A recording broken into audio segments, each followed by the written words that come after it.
Durante años, la representación LGBT en el cine estuvo marcada por la tragedia. Amar significaba sufrir, existir significaba esconderse. Hoy vemos más historias, más visibilidad y más personajes. Pero esa visibilidad no es uniforme. Las relaciones entre hombres son más frecuentes en pantalla que las relaciones lésbicas o trans. Ciertas narrativas son aceptadas mientras que otras siguen siendo marginales, incluso dentro de la misma diversidad. Además, cada vez que una historia incluye una pareja diversa, aparece la acusación de que se está normalizando algo. Y es que este episodio no trata de convencer a nadie, trata de analizar qué historias se cuentan, cuáles se quedan fuera y por qué. La representación no impone identidades, pero sí valida existencias. Y eso es lo que transforma la manera en que la sociedad se mira a sí misma. Hola Hugo, ¿cómo estás? Muy bien, un gusto estar contigo. Igualmente, estoy muy emocionada por lo que nos vas a platicar en estos episodios y creo que tienes mucho que aportar. Muchas gracias por la invitación y espero que sea lo suficientemente entretenido para que la gente escuche y entienda un poco de qué se trata el tema. Estoy segura de que sí. Y bueno, ¿estás listo para empezar? Adelante. Perfecto. Hay muchas series como Heartstopper, la película de Call Me by Your Name y El baile de los 41, que fueron muy aclamadas por la crítica, mientras que otras películas como Emilia Pérez o La Year fueron muy criticadas. Entonces, aquí la pregunta es como, ¿dónde se marca esta línea entre incluir a esta diversidad y también como en utilizarla como algo más superficial en la narrativa? Una de las cosas que creo que la gente confunde de pronto es esta idea de que los personajes, justo como bien mencionas, están impuestos para que la historia avance más allá de que enriquecer la historia. Entonces todo surge a partir del guión. Una vez que la misma película te pide y te exige que estos personajes sean visibles, la forma en la que tiene que ser una forma natural para que la gente logre diferenciar esta parte de por qué el discurso es, por un lado, intentar convencer y el otro es por qué esta historia no intenta convencer de nada. Las representaciones tienen que estar allá afuera porque son naturales por sí solas, ¿no? Entonces la gente de pronto confunde esta idea de que en Emilia Pérez la representación LGBT no fue la adecuada, no solamente por el personaje, sino también por la forma en la que se filmó la película, que fue una película representada de un narcotraficante en México, que es un tema delicado hacia afuera, pero que sí es una realidad que sucede, pero la película ni siquiera fue filmada en México, ¿no? Entonces creo que también la forma en la que está construido tanto la película como que el guión se fue sumando piedritas para que la gente ayudara en ese odio y ya el golpe final fue evidentemente los tweets de Sofía García. Y en el caso de Lightyear tiene que ver más bien con esta idea de que si tú vas con tu hijo a ver una película, lo van a convertir, cosa que no sucede. Y al contrario, estas historias o estas parejas existen y existen en el mundo real y deberían de existir en el mundo artístico por miles de formas porque nos logra llevar a entender la frase típica y la frase que es un hecho es love is love, ¿no? Entonces no importa cómo estén representadas. Sí, creo que justo algo muy importante que mencionas es que solamente se muestra algo que ya existe en el mundo real, ¿no? Entonces, no porque alguien vaya al cine significa que va a cambiar toda su perspectiva, ya sea de un lado para el otro, o sea, simplemente es mostrar lo que sucede. No, y además que la idea es cómo está construida la película y cómo es que cada personaje tiene un porqué de estar dentro de ello, ¿no? Entonces, existen muchas películas y lo platicábamos fuera de cámara, que era esta idea de el personaje LGBT funciona para hacer reír, que es el punchline de la comedia, ¿no? En el caso, por ejemplo, de México, películas dirigidas por Jaime Humberto Hermosillo que hablan y tienen esta carga de la comunidad muy fuerte por el tiempo y la forma en la que se hacían esas películas, ¿no? Ahora creo que, como bien mencionas, Heartstopper, como también puede ser Heated Rivalry o este tipo de series y películas que hablan más allá de, estamos hablando de la sexualidad, no, estamos hablando de una rivalidad y estamos hablando de lo complejo que se vuelve en el universo del deporte una relación entre dos hombres. Y eso no influye en que la serie sea buena o sea mala, ¿no? Entonces tenemos que entender que la representación no es necesariamente un convencimiento de que tienes que ser. Ahora sí que creo que cuando tú estás seguro que estás viendo una película y estás entendiendo el amor que se tienen los personajes, no importa cuál sea el género. Sí, estoy completamente de acuerdo y creo que justo el éxito que tuvo esta serie fue que logró conectar muy bien con la audiencia, más por la historia que justo por si era una relación gay o de cualquier otro tipo. Ujú. O sea, creo que la historia en sí misma es buena y creo que eso es lo que la hizo un éxito en pantalla. Bueno, es una cuestión muy interesante porque creo que es algo que, por ejemplo, nadie se cuestiona de que existan parejas heterosexuales en el cine, ¿no? Entonces, de entrada, como por qué habría que cuestionarnos la presencia de personajes homosexuales o de cualquier diversidad.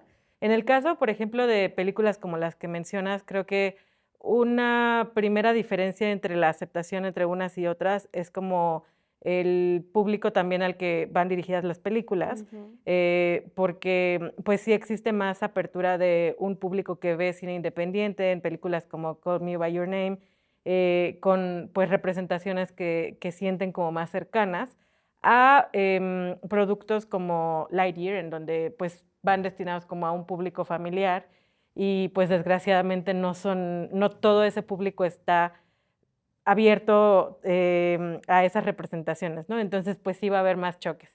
O sea, es mucho más complejo que simplemente como poner a un personaje que sí sea lo que está representando, ¿no? Sino que pues entran muchas otras capas. Es una pregunta muy buena y un poco complicada de contestar porque a veces pareciera que no necesariamente tiene que ver con la forma en la que se representa la diversidad en el cine, sino más bien a qué público va dirigida. Pienso, por ejemplo, el caso de Lightyear.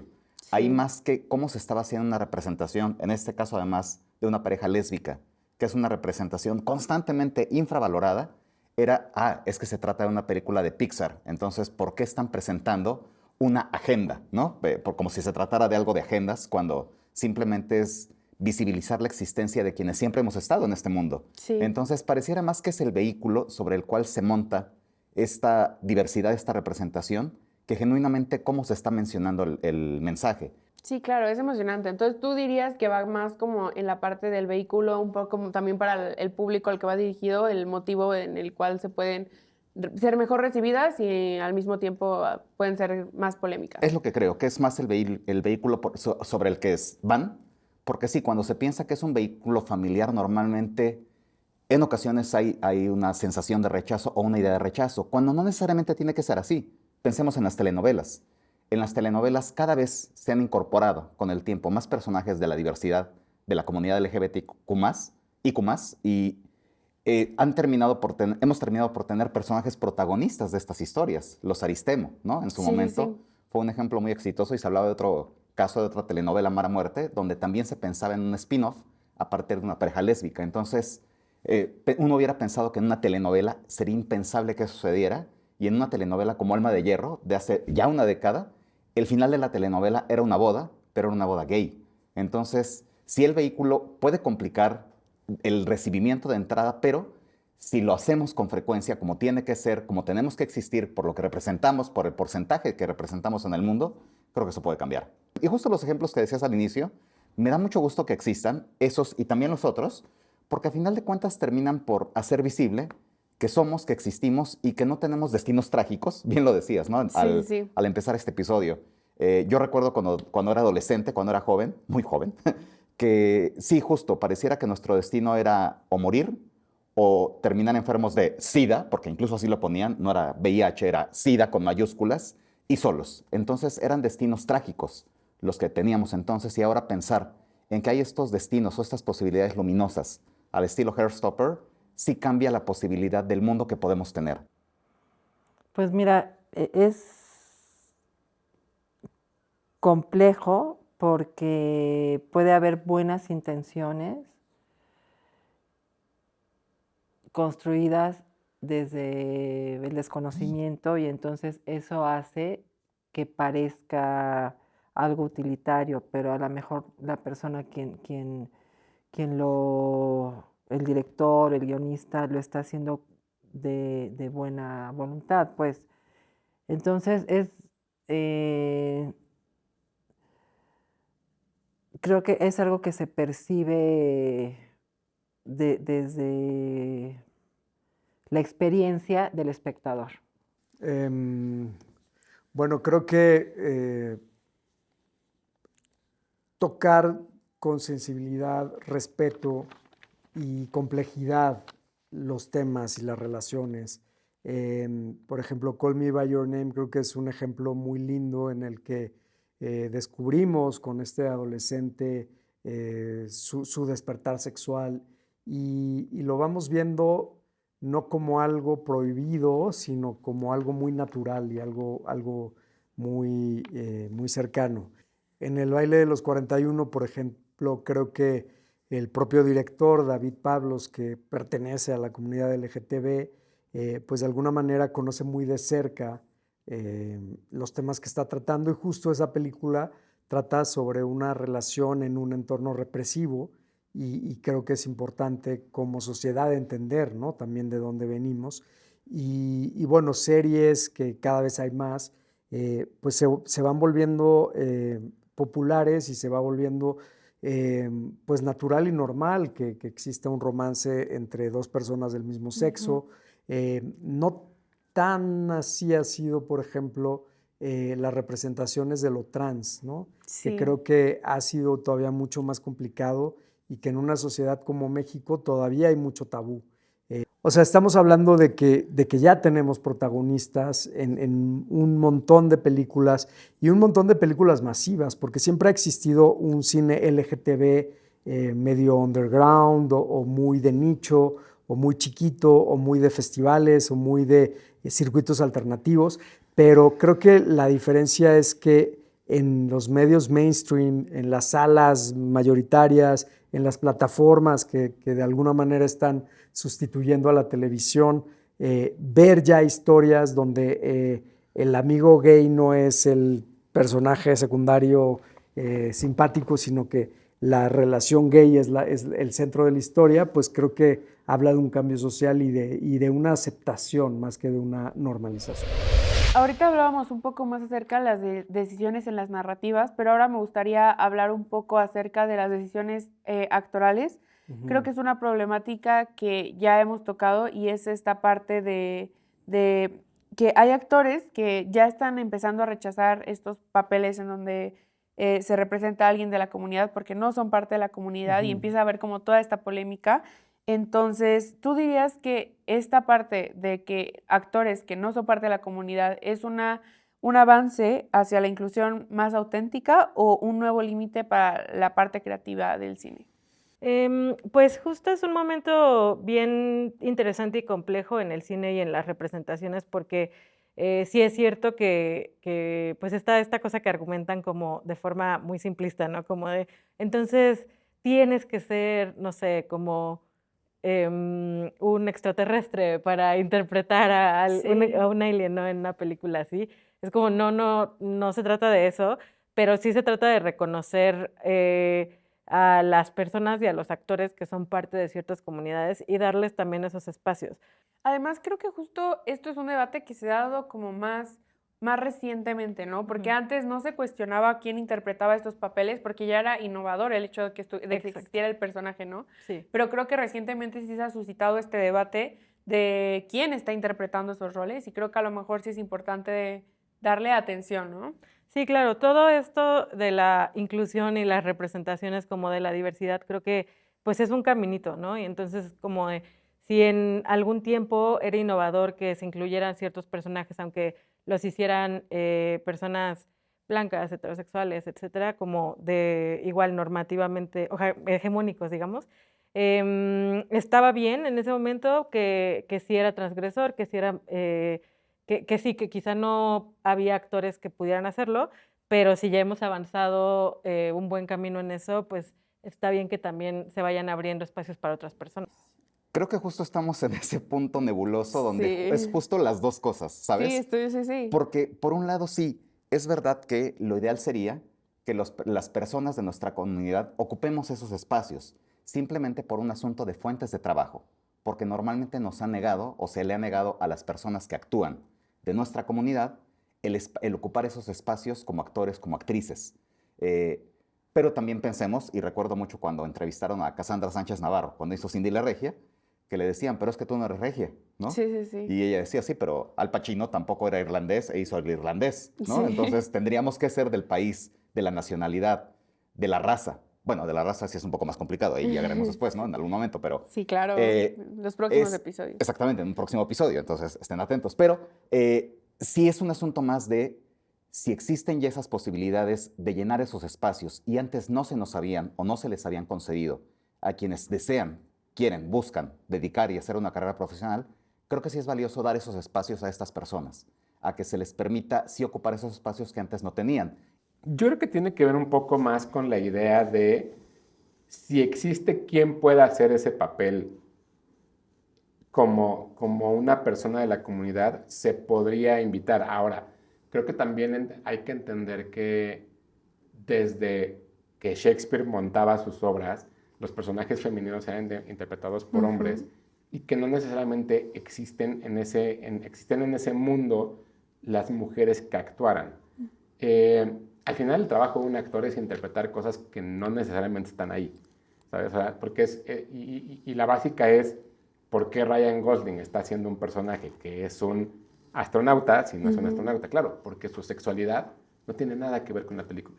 Si estás hablando de una película en la que, por ejemplo, Queer, ¿no? Donde Daniel Craig interpreta a un personaje que es una persona gay, claro, existe fundamento histórico para que su físico y para que el tipo de personaje que está interpretando sea él y no necesariamente una persona de la comunidad. Entonces, cuando se trata con el respeto y también con la forma en la que la idea de que la sexualidad no tiene que ver con la historia, me parece que el trabajo del actor es interpretar el personaje, ¿no? Sí. Si es un personaje que es afroamericano, que falleció en los 90 por una enfermedad que tal, y vas haciendo el universo un poco más chico y tienes la posibilidad de poner a un actor para eso, claro que está ahí esa opción. Entonces yo creo que tiene que ver un poco más con el respeto de la historia y el respeto de cómo cuentas esa historia. Creo que es importante la representación auténtica, no me parece que sea un límite. Sin embargo, lo que sí es importante es la profesionalización, la preparación, porque puede existir un proyecto donde estás buscando a una persona con ciertas características para el personaje que escribiste y a lo mejor te va a dar eso que estás buscando. Pero esa persona, si tiene la vocación, el interés de continuar una carrera, tiene que profesionalizarse. Eso es importante. Y entonces ahí no hay un tema creativo, al contrario, se enriquece. Existe el famosísimo blackface, que ahorita está muy mal visto, ¿no? Que el blackface en el cine clásico hollywoodense era muy común. Entonces, es a partir de una lucha, de una reflexión, de una comunidad por sus derechos, por su identidad, que los creadores empiezan a reflexionar y darse cuenta que lo que están haciendo está afectando a una comunidad, ¿no? O sea, tiene que ver también con procesos históricos y con una reflexión social de la industria. Y esos cambios no se dan de manera lineal, sino son como semilleros que van despertando de diferentes maneras en diferentes espacios. A mí personalmente me parece un límite, pero también creo que está muy bien tener nuevos actores. O sea, es que depende de dónde viene la decisión de casting. Si la decisión de casting viene por trabajar y profundizar con un actor, un personaje, llevarlo al límite, qué rico para ese personaje, pero si está rodeado de otro tipo de personajes que sí pertenecen, puede ser interesante. O sea, creo que el límite está en si se respeta o no se respeta y por qué se hace, ¿no? O sea, creo que actoralmente es muy interesante trabajar con actores noveles o actores en su primera experiencia o actores no conocidos. A mí como director me parece fascinante y al público le gusta cuando ve una cara nueva, cuando ve alguien que solo identificas con ese personaje porque no tienes ese pasado de que ya fue el Che, que ya fue no sé qué, que ya fue todos, ¿no? Entonces, como director, como actor, como creativo, me parece increíble el trabajar con estos actores nobles. Me parece también increíble trabajar con grandes actores experimentados y que también se adentren y entren en el cuerpo de esta otredad que a lo mejor ellos no pertenecen. Pero también creo que hay una deuda histórica, así como con las mujeres que históricamente durante milenios han sido marginadas y han sido relegadas. Creo que también hay una deuda histórica con las y les actores que no son hegemónicos, que no son del mainstream, digamos, ¿no? Entonces, creo que evidentemente sí hay que dar oportunidad a actores, actrices y demás que pertenezcan a otras identidades y otras orientaciones. Hay otra cosa que pasa dentro de esta diversidad e inclusión en el cine, y es que es muy común ver, o es más común ver historias de relaciones gay interpretadas en pantalla que de relaciones de otras partes de la comunidad, como las relaciones lésbicas o las relaciones trans. ¿Tú crees que esto se debe más como a una parte de mercado o simplemente es como una decisión creativa? Uy,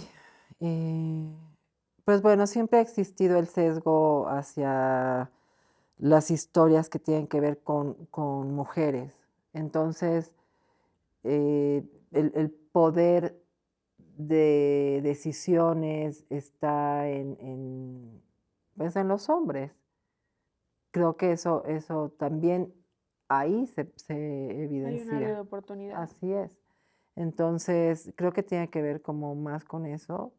Y, por ejemplo, es interesante, hay comunidades, por ejemplo, las mujeres trans han caminado más por sus derechos, por su representación, que los hombres trans, ¿no? O Sí. sea, como lo dije hace rato, son semillas que van a diferentes tiempos y que los cambios se ven en periodos muy largos, en décadas.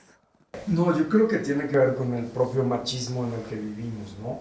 Y este sistema patriarcal que de alguna manera le da mucha más voz a los hombres que a las mujeres, ¿no? Finalmente, las mujeres homosexuales, habitualmente llamadas lesbianas, pues están muy en la periferia del patriarcado, ¿no? Porque finalmente excluyen al hombre. Y entonces yo creo que vivimos todavía en sistemas profundamente patriarcales y machistas y que evidentemente pues es preferible darle voz a un hombre cisgénero, aunque sea homosexual, que a una mujer. Sí. Y peor aún si es lesbiana, ¿no?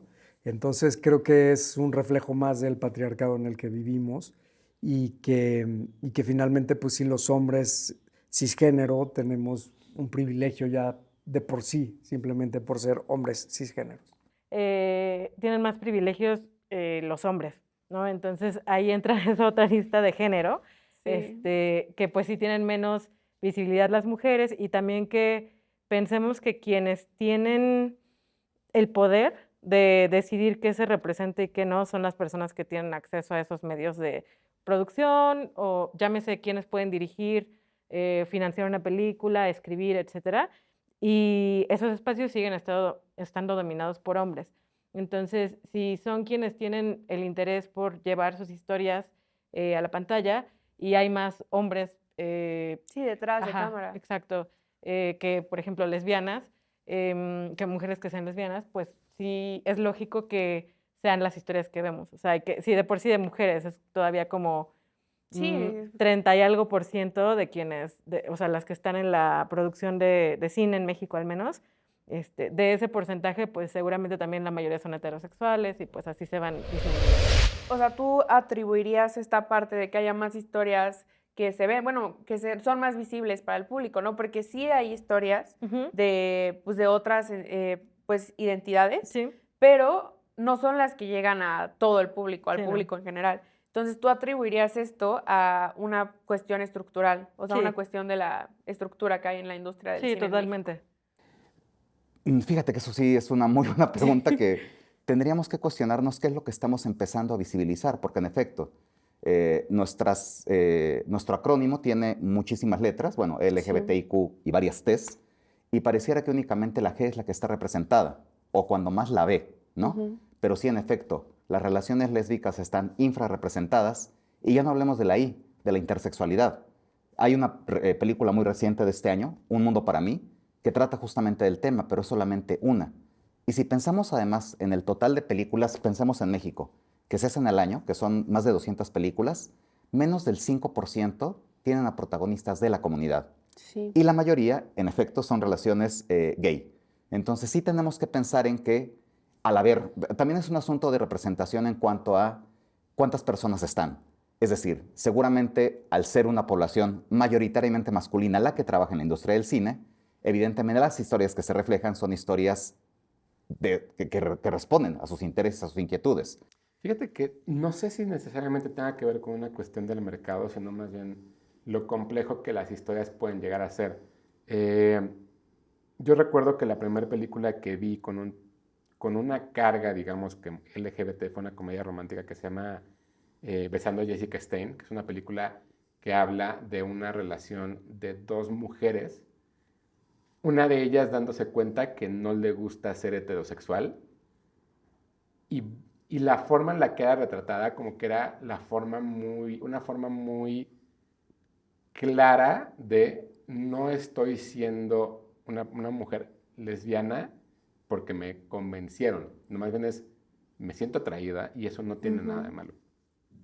En cuestión de drama, me parece que muchas veces el drama de lo prohibido, en cuestión de los personajes hombres homosexuales, tiene que ver más con el cómo desarrollas la historia. El ejemplo perfecto me parece que es Brokeback Mountain, que al final es una película que todo lo que sucede no debería de estar sucediendo, pero está sucediendo. Entonces, esa prohibición y esa forma en la que la idea de cómo estás rompiendo el esquema probablemente se vea muchísimo más factible en una relación entre hombres. Pero ahora creo que hay muchas historias y muchas películas y muchas series donde la construcción de cómo se da la relación no importa, sino que la relación esté pasando. Sí. ¿No? Entonces, Lightyear, por ejemplo, Un retrato de una mujer en llamas, son películas que hablan de las relaciones intrapersonales de los personajes en cuestión de género y que habla más del amor. Entonces, una cosa es una relación lésbica, es decir, en el cine se ve retratada como una historia de amor, y en una relación entre hombres o trans se ve como algo prohibido. Sí. Entonces, lo prohibido podrá generar en ese sentido un poco más de morbo. Justo como que cada una de estas historias tiene una perspectiva o una como narrativa diferente, ¿no? Claro, sí, y puede ser comedia, puede ser drama, puede ser diferentes cosas, donde lo prohibido es lo que vende y no necesariamente es historia de amor. Entonces, yo creo que tiene que ver un poco más de cómo está escrito ese guión y cómo está desarrollado cada cosa. Bueno, y ya como para ir cerrando en este primer episodio, no sé si te gustaría dar como alguna reflexión final del tema, algo que te gustaría decir. Es muy interesante que ahorita mencionaste en pleno 2026. Sin embargo, yo tengo la fortuna de haber vivido mi adolescencia y mi primera juventud en los años 80. Entonces, y haber sido testigo y partícipe de muchas luchas de la comunidad. Y no, al contrario, me parece que hemos ganado, seguimos ganando. Sí. Entonces, sí, siguen habiendo mucha ignorancia, desconocimiento, sin embargo, sí hay avances. Hay que pensar y tomar lo positivo para seguir impulsando esta transformación. O sea, finalmente la diversidad poco a poco se ha abierto camino, pero no es un elemento de venta. Poco a poco hemos ido consiguiendo visibilidad, lugares, pero hoy día en el sistema mexicano de distribución de cine, por ejemplo, sigue siendo negativo tener una historia de diversidad de homosexuales, porque los distribuidores hoy día piensan que no es comercial y que va a ser pues un fracaso en taquilla, ¿no?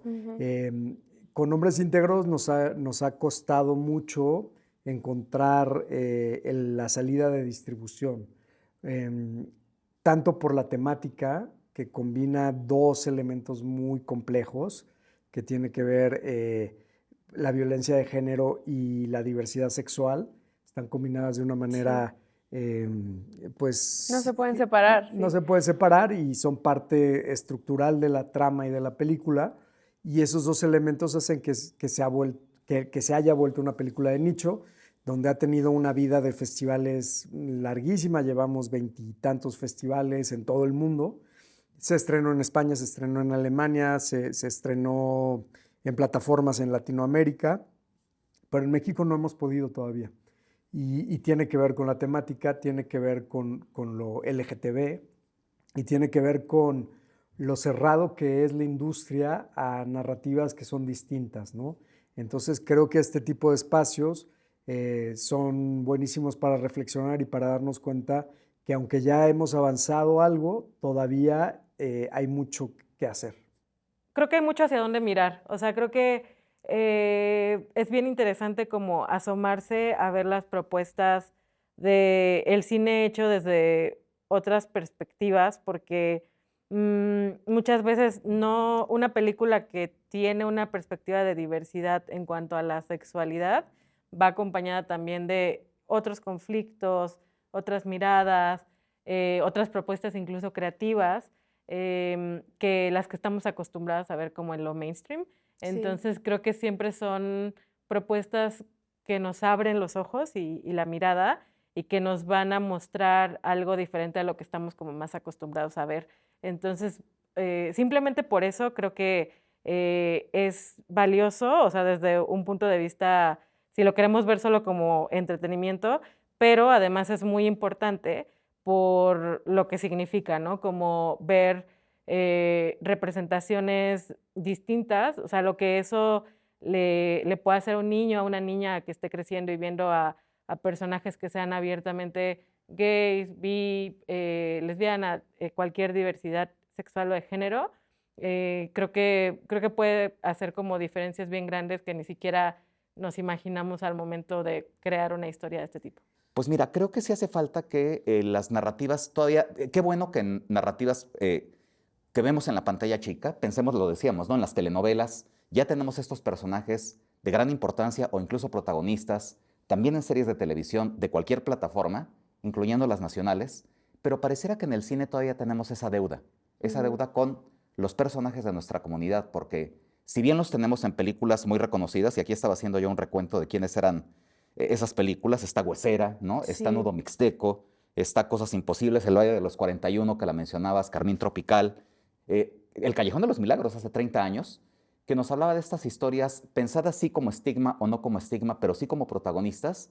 Son películas que a final de cuentas sí son películas muy galardonadas, pero que fueron vistas no por tantas personas. Sí. Y en el cine ultracomercial todavía no estamos viendo a estos protagonistas, a estas protagonistas de la comunidad. Entonces, si hay una deuda pendiente con nuestra comunidad, es en el cine comercial mexicano. El que Sí, sí estoy de tengamos más acuerdo. personas que estén representándonos para tener justo esto, como decías en la introducción, que se me hizo una muy, muy linda y muy valiosa introducción, el que no sean historias otra vez con finales tristes. O sea, yo Sí. estaba viendo Heartstopper y decía, ¿a qué hora les pasa algo malo? Sí, ¿no? sí, sí. ¿A qué hora sufren? ¿A qué hora va a suceder una tragedia? No.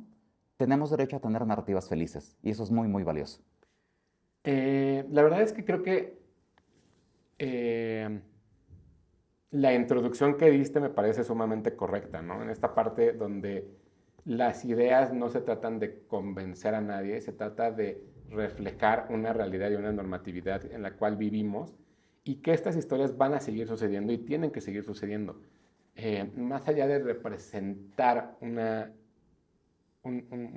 sexualidad, hay que representar la forma en la que la gente se ve a sí misma, ¿no? Entonces creo que no tiene nada de malo en ningún momento el por qué decir, levantar la mano, yo no me veo representado en esto, y no por ello se está quejando, sino simplemente está alzando la mano para que la siguiente vez se vea representada esa persona.